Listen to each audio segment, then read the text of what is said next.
वज़ीर-ए-आज़म आज़ाद कश्मीर के चुनाव के लिए कानून साज असम्बली का इजलास कुछ देर बाद अपोजिशन का बॉयकॉट तनवीर इलियास के बिला मुकाबला मुंतखब होने का इम्कान है। 53 के ऐवान में जीत के लिए 27 अरकान की हिमायत दरकार है।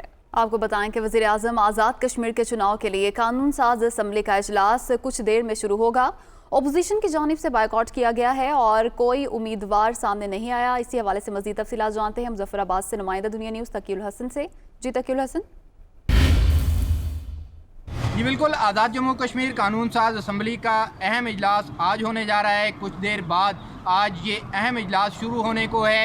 इस अहम इजलास के एजेंडे पर आज़ाद कश्मीर के 14वें वज़ीर-ए-आज़म और कायदे ऐवान का इंतखाब अमल में लाया जाएगा। और आज इस मौके पर जहां तहरीक इंसाफ की जानिब से सरदार तनवीर इलियास को नामज़द किया गया है, जबकि अपोजिशन की जमातें पाकिस्तान मुस्लिम लीग नवाज़ है और इसी तरह से पीपल्स पार्टी है, इसने आज के इस इजलास में जो कायदे ऐवान के इंतखाब का अमल है इससे बाइकाट का ऐलान कर रखा है। जबकि आज जो है वो अपोजिशन की जमातें यहाँ अहम प्रेस कॉन्फ्रेंस भी कर